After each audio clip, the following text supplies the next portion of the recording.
Viele denken nur daran, die richtige Ausrüstung zu kaufen und wie sie auf einer Tour dann zu verwenden ist. Aber das richtige Lagern und Organisieren der Ausrüstung zu Hause zwischen den Touren ist genauso wichtig. Denn nur wenn du deine Ausrüstung genauso planvoll lagerst, wie du sie auf Tour packst und verwendest, hält sie doppelt so lange und spart dir im Zweifel Stress, Geld und Zeit.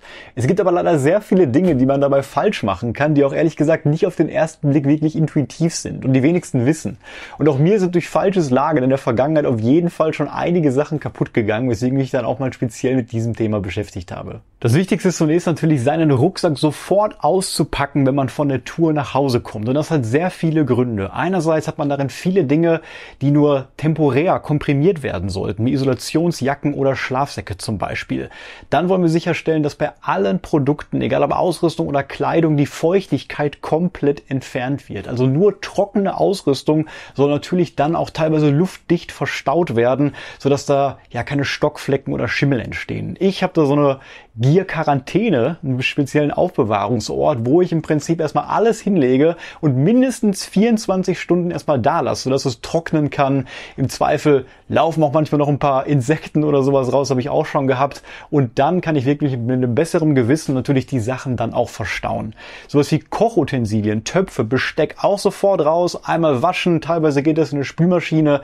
Bei einigen Dingen sollte man die lieber per Hand spülen. Und die Kleidung muss natürlich auch dann einmal vorsichtig gewaschen werden, bei Jacken nicht so oft wie zum Beispiel bei Base und Midlayer, und dann kann ich separat alles natürlich auf unterschiedliche Weise richtig verstauen. Bei der generellen Aufbewahrung ist Organisation auf jeden Fall alles. Und ich packe das meiste wirklich separat weg, außer verschiedene Kleinteile oder Ausrüstung, ja, die ich auf jeder Tour verwende und die jetzt nicht speziell bearbeitet oder separat gelagert werden müssen. Zum Beispiel eine Cappy oder wie ich das hier liegen habe, ein Feuerzeug, ein Ladekabel oder verschiedene Adapter, die ich zum Laden meiner Geräte brauche. Weil ich kenne mich und es ist mir auch schon oft passiert, dass ich diese Dinge dann im Alltag verwendet habe und dann irgendwie verloren habe, nicht mehr wiederfinde. Und ich möchte mir vielleicht auch ein paar Dinge, die ein bisschen teurer sind, gerade im Ultraleichtbereich, dann nur wirklich für große Trekkingtouren aufbewahren und verwende die dann auch gar nicht irgendwie auf kleineren Tageswanderungen. Und außerdem, wenn schon ein Großteil des Rucksacks immer schon gepackt ist, habe ich dann weniger Zeitaufwand, bewahre mir also eine gewisse Spontanität, dann auf Tour gehen zu können, wann ich das möchte. Ich habe dazu immer einen Rucksack für Tageswanderung, einen Rucksack für Trekkingtouren. Ich weiß genau, die sind schon bis zu einem gewissen Grad gepackt und dann je nach Tourlänge oder vielleicht auch Wetter packe ich dann den jeweiligen Schlafsack, Isomatte, Zelt ein und Nahrung und dann kann es eigentlich losgehen. Alle anderen Sachen lagere ich dann in solchen großen Kisten. Das habe ich früher nicht gemacht, sondern hatte ein bisschen Chaos, aber das System hat sich für mich bewährt. Ich habe, glaube ich, 6 Stück dieser Kisten und habe wirklich in jeder dieser großen, transparenten Kisten dann auch eine Produktkategorie. Zum Beispiel, hier sind alle Schlafsäcke und Quills zum Beispiel drin, dann ein für Rucksäcke, ein für Shelter, Zelte, Tarps und so weiter. Und dann kann man das so weitermachen. Eins zum Beispiel auch, wo ich Nahrung drin habe. Ihr seht hier vorne schon, ich verwende verschiedene Riegel und auch gefriergetrocknete Mahlzeiten. Hier ist das Track and Eat. Davon habe ich auch immer einen gewissen Vorrat, den ich dann in einzelne Boxen lager, oder hier passt auch sehr gut in den Karton, der mitgeliefert worden ist. Auch da halten die Lebensmittel sich teilweise 3 Jahre, 5 Jahre, die sogar 20 Jahre, und dann habe ich immer was ich benutzen kann, um auf Tour zu gehen.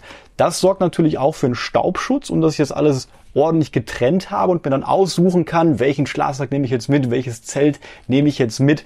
Alle anderen Sachen habe ich in so kleineren Kisten, die zum Beispiel bei mir in so einem Ikea-Regal drin stehen. Hier habe ich so Kochutensilien drin, alles was mit dem Thema Kochen zu tun hat.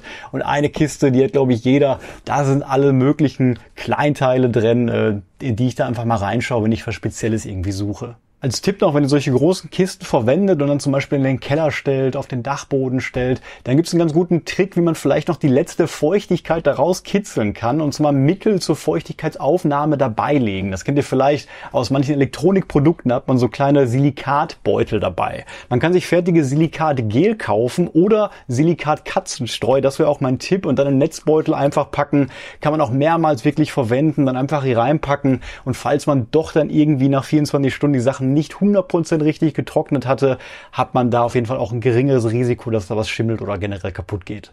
Ein paar besondere Gedanken sollte man sich dann aber bei den großen 4 und teuersten 4 auch der meisten Ausrüstungspacklisten machen, nämlich Rucksäcke, Schlafsäcke, Isomatte und Unterkünfte, Zelte. Das Einfachste ist eigentlich, einen Rucksack zu lagern. Ich sprach schon davon, ich habe einen Trekking-Rucksack und einen Tageswanderungsrucksack, da ist auch eine Menge jetzt drin und die lege ich nicht einfach auf den Boden, die hänge ich vielleicht irgendwo auf und was man da beachten sollte, ist, dass die nicht auf Spannung generell gelagert werden von Schultergurt, Brustgurt und Hüftgurt und das Aufhängen nicht an den Schulterriemen passiert. Denn da kann natürlich im Laufe der Zeit ein bisschen Dämpfung verloren gehen von den Schultergurten oder etwas an Zugkraft auch verlieren. Rucksäcke haben meistens immer so ein Haken hier, den man eigentlich zum Transport, zum Hochheben nutzen kann, aber das kann man auch als eine Art Kleiderhaken im Prinzip verwenden und so hänge ich meine Rucksäcke auf. Alle anderen Rucksäcke, ich habe natürlich jetzt ein paar mehr, weil ich die Produkte auch oft teste, lagere ich dann in den Kisten, auch da gar nicht komprimiert oder zusammengerollt, ganz lose. Die meisten Fehler passieren aber wahrscheinlich bei der Lagerung von Schlafsäcken und Quilts. Die können natürlich sehr, sehr teuer sein und da kann man ganz einfach was falsch machen, sodass sie dann komplett zerstört sind. Diese Produkte werden natürlich durch ihr Material, aber vor allem durch die Bauschkraft, durch den Loft, die Dicke, die der Stoff wirklich gibt. Umso mehr Stoff ich habe, desto dicker wird das Material, desto mehr Luft kann gespeichert werden und Wärme somit am Körper gehalten werden. Und ihr kennt selber, es gibt verschiedene Säcke, so wie diesen hier, in denen man diese Produkte lagern kann und aufbewahren kann. Und bei vielen klassischen Schlafsäcken gibt es erstmal einen Kompressionssack dabei. Der hat dann wirklich starke Spanngurte, mit denen ich dann zum Beispiel einen Down-Schlafsack ganz, ganz klein komprimieren kann, damit ich das kleine Packmaß am Rucksack habe und den wirklich auch im Rucksack ohne viel Platz zu verschwenden reinstecken kann. Das sollte aber immer nur maximal einen halben Tag passieren, während ich wirklich aktiv am Laufen bin. Auf keinen Fall sollte man das Produkt da drin lagern. Normal auf Tour wird es dann nachts immer wieder rausgenommen, kann sich dann wieder erweitern im Prinzip. Zu Hause darf ich das auf keinen Fall so lagern. Es gibt neben so einem Kompressionssack dann noch einen Packsack. Das ist ein Packsack, den kann man verwenden, um das Ganze im Rucksack wirklich inhaltlich zu trennen, dafür zu sorgen, dass das Produkt dann auch nicht nass wird, irgendwie vom Regen oder so, vielleicht kein Dreck rankommt oder nicht in Kontakt mit anderen Dingen kommt. Die sind sehr leicht, aber auch die eignen sich nicht optimal zur Lagerung. Das wäre aber schon besser. Das Beste ist ein sogenannter Lagersack. Und das sind wirklich große Säcke, meistens auf Baumwollmaterialien und ich sag mal, die großen Hersteller liefern bei Quilts und Schlafsäcken mittlerweile auch separate Lagersäcke mit und da kann man wirklich so ein Quilt zum Beispiel lange drin lagern, ohne dass er wirklich komprimiert wird und auch sauber bleibt und da eignet sich als Tipp zum Beispiel auch ein Kissenbezug dafür, falls ihr sowas nicht von eurem Schlafsackhersteller mitbekommen habt und so kann man natürlich dann über die Jahre die Produkte länger benutzen, Kältebrücken vermeiden und hat weniger Luftverlust. Dasselbe gilt natürlich auch hier wieder für Isolationsjacken, egal ob aus Apex, Primaloft oder Downer. Auch diese Jacken sollten nicht komprimiert im Rucksack liegen, sondern die kann ich einfach zum Beispiel irgendwo separat in den Schrank hängen, an einen Bügel zum Beispiel. Und als Tipp, so kann man auch Schlafsäcke lagern. Wenn man den Platz hat im Schrank, ich habe ihn zum Beispiel nicht, deswegen lege ich diese Sachen in Lagersäcke, zum Beispiel in diese Kisten, kann man natürlich auch hier durch den Schlafsack wirklich ziehen und den einfach so separat aufhängen. Und eine Sache solltet ihr noch beachten, wenn ihr eure Schlafsäcke oder auch Kleidung aus dem Rucksack rausholt. Ich stopfe das ja auch immer rein, das machen auch viele. Passt beim Rausziehen auf, dass ihr nicht einfach das oberste Stück Stoff nehmt und es so rauszieht, weil sonst der Vlies da drin, dieses Stück, gerade bei Apex zum Beispiel, die Schicht reißen kann und auch Kältebrücken entstehen. Lieber mit der Hand hinter das Kleidungsstück, hinter den Schlafsack und dann von unten rausziehen im Prinzip oder schieben. Das ist mir bei meinem ersten Quilt auch passiert. Ein Astuca Cestrals Quilt hat über 300 € gekostet und ich habe es quasi auch während der Tour rausgerissen so ein bisschen, habe richtig gemerkt, wie dann Teile da drin aufgerissen sind und das kann man natürlich auch dann durch richtiges Handling vermeiden. Nächste Woche geht es auf meinem Kanal übrigens um das Thema Zecken. Und solltest du gerade meinen Kanal noch nicht abonniert haben, würde es mir wirklich unglaublich damit weiterhelfen, das jetzt einmal zu tun, sodass ich in Zukunft noch weitere spannendere Themen rund um unser gemeinsames Hobby beleuchten kann. Vielen Dank. Zelte, Tarps oder Biwaksäcke müssen natürlich am meisten und am längsten trocken. Die nehmen über die Nacht, in der regnerischen Nacht, natürlich am meisten Feuchtigkeit auf. Und die müssen in Ruhe lüften. Das kann auf dem Balkon passieren, das kann im Garten passieren. Ist am besten, wenn man die Möglichkeit hat. Ansonsten natürlich in einem warmen Raum über längere Zeit wirklich stellen. Ich pack zum Beispiel leichte Zelte wirklich auf dem Balkon mit ein paar Klammern oder Bänder irgendwie an Möbeln oder an dem Geländer dort fest, sodass sie vom Wind auch nicht wegfliegen. Die Gefahr ist hier natürlich Schimmel und Stockflecken, auf keinen Fall feucht einpacken, und eine gute Idee kann es auch sein, luftdurchlässig zum Beispiel zu lagern in einem Wäschesack. Deswegen, auch wenn ihr die Packsäcke verwendet, lasst die am besten lieber offen. Und die letzte Frage muss man sich dann noch stellen: Welches Material hat eigentlich das Zelt? Bei DCF zum Beispiel, also kompositbasierten Materialien, da muss man am besten das nicht falten oder knüddeln, sondern einigermaßen aufrollen, damit die einzelnen Schichten sich auch nicht voneinander trennen können. Bei Materialien wie Sil-Nylon oder Sil-Poly gibt es zu beachten, dass die wirklich sehr empfindlich gegen UV-Strahlungen sind. Auch da, wenn es in einem Keller oder auf einem Dachboden passiert, passt sicherlich, da kommt nicht so viel Licht dran, aber auch in einem Zimmer, da kommt immer ein bisschen UV-Licht rein. Deswegen sollten die lichtdicht, nicht luftdicht gelagert werden, und so hält das Material dann auch deutlich länger. Bei den Isomatten muss man zwischen 3 Bauarten unterscheiden. Die ganz einfachen panelbasierten Schaumstoff-Isomatten, die sind sehr robust, da muss man nicht viel beachten, die kann man einfach so in die Ecke stellen, dann funktioniert das. Normale Isomatten, die komplett aus Luft sind und über die Isolation verfügen, wie zum Beispiel so eine Thermarest-Isomatte hier, die X-Lite, die kann am besten aufgerollt werden. Auf Tour halbiere ich die dann, lagern tue ich die aber ganz locker so aufgerollt, mache ein Gummiband hier drum, sodass das auch so stabil bleibt. Das Ventil, da scheiden sich so ein bisschen die Geister, kann man auflassen, kann man zumachen. Ich persönlich lasse die mittlerweile auf. Das heißt, man hat noch ein bisschen Zirkulation. Da kann die Luft natürlich auch, wenn man es aufrollt, direkt entweichen und Feuchtigkeit vielleicht noch rauskommen. Bei den alten Ventilen, die nur so ein Loch waren, da haben viele gesagt, das mache ich lieber zu. Nachher kommt da so ein Staub rein, oder im Prinzip können auch Insekten oder sowas reinlaufen. Mehr beachten sollte man allerdings bei den selbst aufblasbaren Isomatten, die dann zur Hälfte aus Luft bestehen und zur Hälfte aus einem weicheren Schaumstoff, so wie diesem hier. Denn da haben wir dasselbe Problem wie bei der Isolationsbekleidung und den Schlafsäcken. Auch das ist in der Lage, sich zu komprimieren. Da gibt es dann Kompressionssäcke, um die auch wirklich im und am Rucksack transportieren zu können. Andererseits, wenn man dann das Ventil aufmacht, dann drücken die und ziehen dadurch dann die Luft rein, sodass man da eigentlich gar nicht mehr viel machen muss. Lagert man die also so aufgerollt, eng oder wirklich in einem Kompressionssack, und das ist der zweithäufigste Fehler, den ich immer so sehe, dann geht die Funktion komplett verloren. Und dann kriege ich diesen Luft wieder nur hin, wenn ich manuell dann wirklich mit viel, viel Kraft Luft da rein bewege. Ich muss natürlich den Schaumstoff dann durch meine Lungenkraft auseinanderdrücken.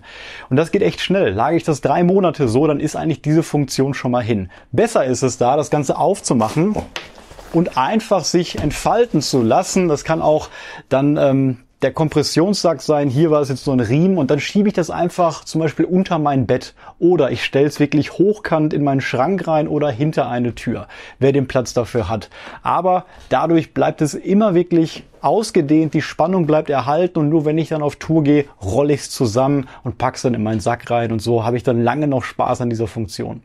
Da muss man noch bei allem aufpassen, was Wasser hat, also Wasserfilter, Wasserflaschen, Wasserblasen vielleicht. Beim Wasserfilter, der so klassisch mit Membran arbeitet, ist es ganz wichtig, den Nachgebrauch zu Hause natürlich zurückzuspülen. Dafür gibt's dann von den Herstellern bestimmte Adapter dabei, und dann kann ich quasi von der anderen Seite klares Wasser durchspülen und das mit gewissen Mitteln dann auch noch reinigen.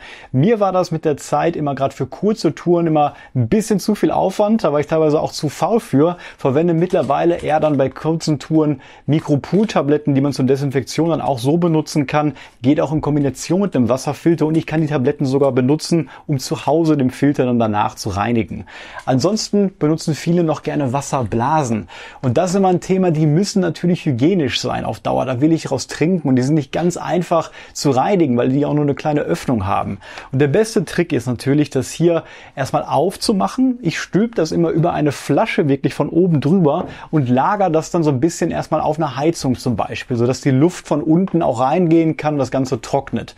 Und wer dann ganz hygienisch sein möchte, und das habe ich auch gemacht, der friert dann einfach seine Wasserblase im Gefrierschrank ein. Denn durch die ganze Kälte kann man sich sicher sein, dass da nichts schimmelt, dass da keine Bakterien drangehen, gar nichts. Und man sollte das nicht natürlich einfach so ins Eisfach legen, sondern in bestimmte Ziploc-Beutel. Und da nehme ich auch keine normalen, die man so im Supermarkt bekommt, sondern habe mir einfach mal so ein 100er-Pack aus 3 verschiedenen Größen bestellt, die kosten auch nicht viel.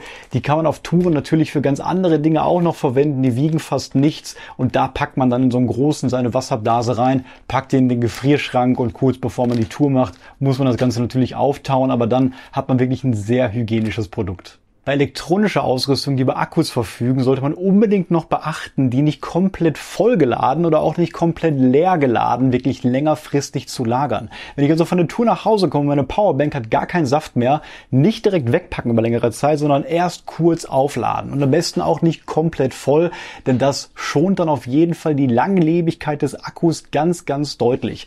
Das sieht man zum Beispiel auch bei Smartphones. Da gilt das Gleiche auch. Und da bieten einige Handys mittlerweile die Funktion, dass man wirklich auch nachts, wenn man das Handy lädt, nur bis 80% Kapazität geht. Und ich würde auch das Smartphone nie komplett ausgehen lassen. Und da hat man wirklich viele, viele Jahre daran Spaß. Bei den meisten betrifft das dann auch noch eine Kopflampe. Ich habe hier Nightcore-Produkte, die haben dann auch Akkus drin. Gibt auch noch ältere mit Batterien. Aber auch hier, bevor ihr das wirklich dann wegpackt, ladet es einmal auf. Und dann hat man viel länger Spaß an diesen Produkten und natürlich dann auch viel weniger Elektronikmüll. Die meisten kommen im Outdoor-Bereich dann das erste Mal mit Gas und hier Gaskartuschen in Berührung und haben dann vielleicht Angst, das richtig zu Hause zu lagern. Das ist gar nicht so problematisch. Rechtlich ist bei den meisten Herstellern vorgeschrieben, dass die bis zu einer Temperatur von 50 Grad auf jeden Fall stabil sein müssen, denn bei höherer Temperatur erhöht sich der Druck im Inneren der Gaskartusche. Das kann nur im außerordentlichen Fall dann mal zu einer Explosion führen. Wahrscheinlicher ist es bei höherem Druck, dass Gas irgendwann entweicht, die Dichtungen vielleicht nicht mehr ganz halten, porös werden. Und man sagt, bei 25 Grad Raumtemperatur dann vielleicht ist das gar kein Problem. Da hat man dann noch ordentlich Puffer, soll sie natürlich nicht in Sonneneinstrahlung am Fenster lagern, sondern dann irgendwo in einer Kiste, Schublade, Regal und so weiter. Was ich euch als Tipp noch geben kann, wenn ihr nach Hause kommt, dann habe ich mir früher mal ein paar Etiketten hier drauf geklebt und genau drauf geschrieben, wie viel Mal ich die zum Kochen benutzt habe. Und so wusste ich grob, wie viel Mal ich die noch benutzen kann. Und so hat man irgendwann vielleicht eine kleine Kiste, wo so 2, 3 Gaskartuschen drin sind und muss dann nicht immer eine komplett volle jedes Mal mitnehmen, sondern weiß genau, wenn ich die halbe mitnehme, dann reicht das jetzt für meine Tourlänge aus. Eine Alternative ist das Wiegen der Gaskartusche. Gas hat natürlich auch ein Eigengewicht. So eine Kartusche wiegt jetzt hier zum Beispiel 90 Gramm, wenn ich mich recht erinnere, oder 100 Gramm Eigengewicht oder 100 Gramm Gas drin. Und da kann ich natürlich errechnen, wie viel da letztendlich noch drin ist. Und zuletzt kann man mit Trackingstöcken noch beachten, dass man, wenn man 2- oder 3-teilige Stöcke hat, die Verschlüsse lockert, ein bisschen löst. Ich baue die nicht komplett auseinander, ich lagere die im zusammengefalteten Zustand, aber pass auf, dass dann dieser Druck, der auf diesen Carbonstangen teilweise oder Alustangen dann durch diese Verzurlogik entsteht, dann nicht über Monate wirklich da bleibt, weil das kann auch dann zur Materialabnutzung kommen. Und so stelle ich die einfach irgendwie in eine Raumecke hinter die Tür und da können dann auch mal 2, 3 Paare stehen. Ja, langsam wird's ja echt warm, draußen sind es 30 Grad, ich werde jetzt ein bisschen wandern gehen. Ich hoffe, das Video konnte euch helfen, so ein bisschen die Ausrüstung zu organisieren und zu lagern. Alle gezeigten Boxen, Kisten und meine Verstaubeutel packe ich wie immer auch unten in die Beschreibung. Habt ihr noch Fragen? Schreibt mir gerne mal Kommentare, wie ihr das auch so macht. Und ansonsten würde ich mich wie immer über ein Abo freuen. Bis zum nächsten Mal.